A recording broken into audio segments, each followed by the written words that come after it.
गौरव आर्य आपको हर दिन के एपिसोड में बताते हैं कि जिसको जेल में होना चाहिए वो दंदनाते हुए पाकिस्तान में जगह जगह घूम रहा है। बेटे तलहा पर के कंधे का सहारा लेता हुआ दिखाई दिया हाफिज। तस्वीर में लश्कर कमांडर सैफुल्लाह कसूरी के साथ दिखाई दे रहा है, लेकिन बेहद बीमार नजर आ रहा है हाफिज। लेकिन उसने अगली पीढ़ी तैयार कर दी है आतंकवादियों की। ये देखिए हाफिज सईद अपने बेटे तलहा के साथ, कसूरी भी दिखाई दे रहा है, लेकिन इसमें हाफिज सईद बीमार बहुत दिखाई दे रहा है। लेकिन साहब, जिसको या तो दुनिया में नहीं होना चाहिए, सीखों के पीछे होना चाहिए, पाकिस्तान उसको जगह जगह घुमा रहा है, पर्यटन करा रहा है जी। और पाकिस्तान खुला करवा रहा है। मैं आपको बता रहा हूँ, पाकिस्तान में बहुत बड़ा हीरो है ये। कई भारतवासी इस मामले से बड़े कंफ्यूज हैं कि साहब वो तो आतंकवादी है, पाकिस्तान उसको क्यों हीरो? ओ भाई, हीरो है उनके लिए हीरो है, उनके लिए बहुत बड़ा आदमी है। उनके लिए ऐसा है कि आसमान से कोई फरिश्ता उतर के आया है। हाफिज सईद बहुत बड़ा आदमी है भाई पाकिस्तान के लिए। और मैं एक और बात कहता हूँ, जो इंडिया में जिसकी भी रिस्पॉन्सिबिलिटी है या नहीं भी है, एक बात मैं क्लियर कट बताना चाहता हूँ, हाफिज सईद बीमार है। अगर हाफिज सईद किसी अस्पताल में मर गया तो हमारा बहुत बड़ा नुकसान है। इस आदमी ने भारत में इतना खून बहाया है, इतने लोगों के घर बर्बाद करे हैं। ये चैन की मौत नहीं मरना चाहिए हाफिज सईद चैन की मौत ना मरे। बहुत बड़ा हमारे लिए लॉस हो जाएगा अगर इस चैन की मौत मरता है हाफिज सईद और ताला सईद, राइट। और वो मसूरी जो भी है, जो भी उसका नाम है, जो कसूरी मसूरी जो भी है, ये सबको ये दहशत होनी चाहिए कि कभी भी अननोन गनमैन आ सकते हैं और तुम्हें ठोक सकते हैं। ये चैन की नींद है।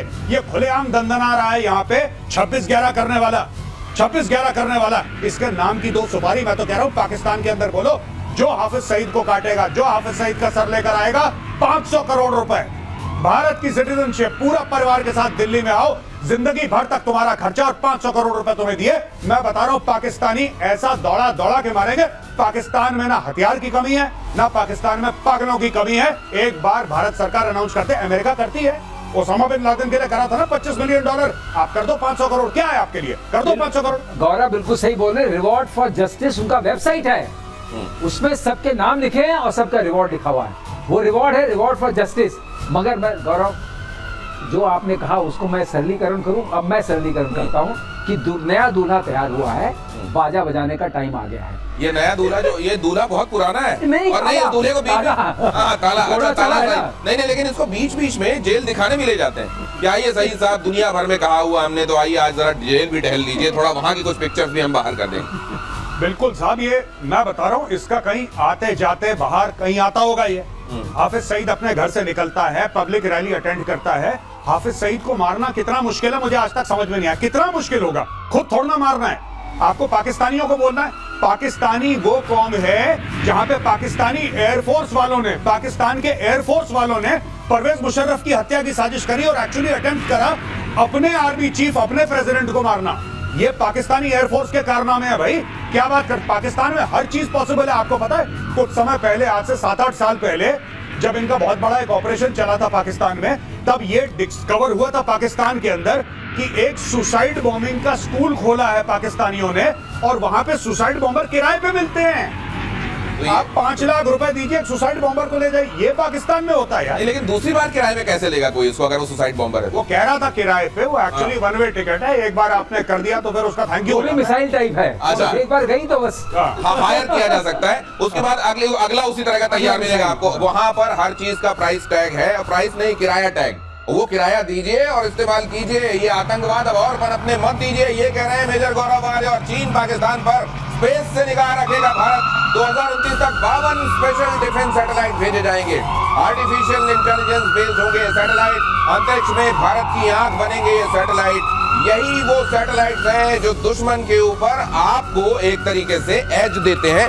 और क्या मायने हैं इसके, पीके श्रीवास्तव से? ये तो बहुत जरूरी था। इसका मायने ये है कि अभी हमारे पास जो सैटेलाइट्स हैं, उनका वो 6 चक्कर 4 चक्कर लगाते हैं तो 6 घंटे या 4 घंटे में आपको उस जगह की विजिबिलिटी मिलती है। इनके आने से क्या होगा, आप कंटिन्यूअस विजिबिलिटी मिलेगी। अच्छा, ये लगातार आपको 24x7। बिकॉज अब 52 हो गए तो आप कोई ना कोई सैटेलाइट देख रहा होगा फिर हम वो सिंथेटिक पिक्चर बना सकते हैं, हमें पता चलेगा क्या मूवमेंट हो रहा है, आप जो वो बताते हैं आकाश तीर और IACCS, उसको बहुत मदद मिलेगी। आपको कंप्लीट पिक्चर हमेशा रहेगी, जिसको हम ऑर्डर ऑफ बैटल बोलते हैं। मतलब कहां पर टैंक हैं, कहां पर ट्रूप्स हैं, कहां पर मिसाइल्स हैं, कहां पर कारखानों में क्या हो रहा है और कहां पर इस तरह के ट्रक जा रहे हैं ढूंढने के लिए कि उसके नीचे हुआ क्या है। तो ये सैटेलाइट एक तरीके से लगातार आपकी आंखों के तौर पर आपके दुश्मन के ऊपर देख रही होंगी और आपको ये पता चल रहा होगा वहां हरकतें क्या हो रही हैं और हमको तैयारियां क्या करनी है। अगली खबर आपको दिखाता हूं, तुर्की के लिए गले की फांस बन गया S-400।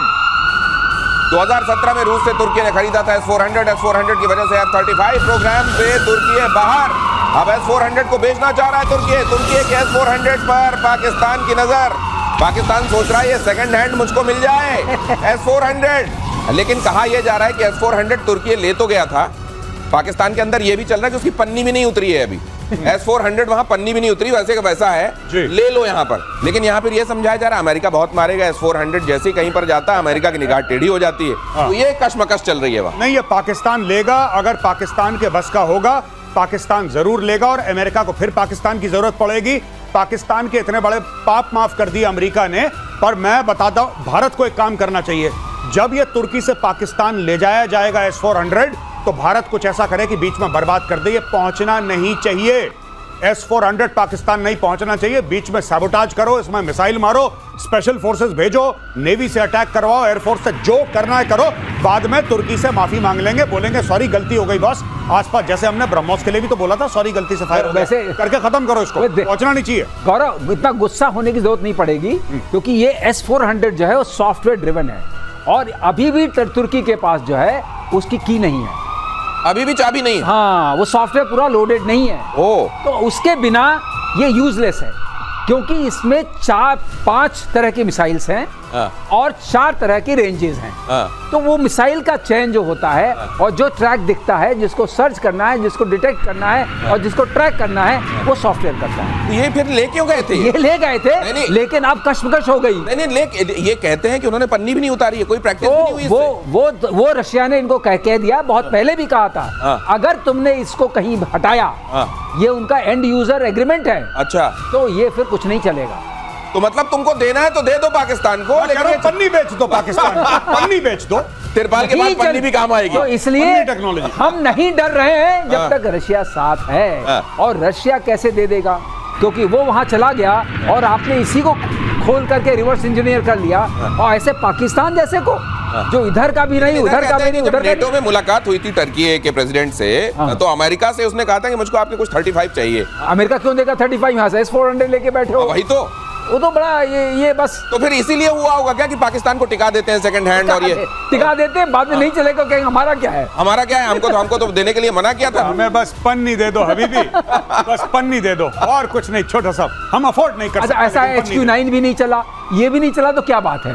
जब खास बात नहीं है। सही बात है, बहुत सारे हथियार तो वहां सिर्फ दिखाने के लिए और बताने के लिए होते हैं। और इधर तुर्की और सीरियाई सेना ने राष्ट्रपति अहमद अल शरा की हत्या की साजिश को नाकाम कर दिया। अगली खबर देखिए, उनकी हत्या की साजिश सीरिया में चल रही थी। यहाँ पर सीरिया में सक्रिय ISIS ने उनकी हत्या की साजिश की थी। अहमद अल शरा पहले अलकायदा और इस्लामिक स्टेट के सहयोगी समूह के नेता थे, लेकिन बाद में उन्होंने बशर अल असद की सत्ता के खिलाफ विद्रोह का नेतृत्व किया। लेबनानी आउटलेट LBCI की रिपोर्ट के मुताबिक सीरियाई सेना और तुर्की खुफिया एजेंसियों ने सीरियाई राष्ट्रपति अहमद अल शरा की हत्या के प्रयास को। इसमें कुल मिलाकर हमारे भारत के ऑडियंस को समझने वाली एक बात है कि अगर आप ये सोचते हैं कि मुस्लिम वर्ल्ड आपस में एकजुट है, तो यह खबर उसकी सच्चाई बताने वाली। गौरव बताएंगे। सबसे बड़ी बात यह है कि ये क्यों हुआ है, क्योंकि 72 घंटे पहले डोनाल्ड ट्रंप ने बोला कि सीरिया के ऊपर से मैं सारे सैंक्शन हटा रहा हूं। उन्होंने साइन कर दिया, वहां पे इस्लामिक स्टेट एक्टिव हो गया, पहली बात। दूसरी चीज ये है कि सीरिया बहुत इंपॉर्टेंट है, क्योंकि जितने भी हथियार हिजबुल्लाह और हमास के लिए आते थे, सीरिया के थ्रू आते थे। और नंबर 3, सीरिया के बाद क्या है भाइयों? इराक के बाद क्या है? अभी भी ईरान। अगर आप ज्योग्राफी देखें आपको सब समझ में आ जाएगा, इट्स वेरी सिंपल। तो इसका मायना क्या है वो भी आप समझ रहे हैं। इशारों में बहुत कुछ और एक्सप्लिसिटली बहुत कुछ। पुराने दुश्मनों से रिश्ते सुधारने में जुटा हुआ है इजराइल। सीरिया और लेबनान के साथ रिश्ते सामान्य करने की पहल।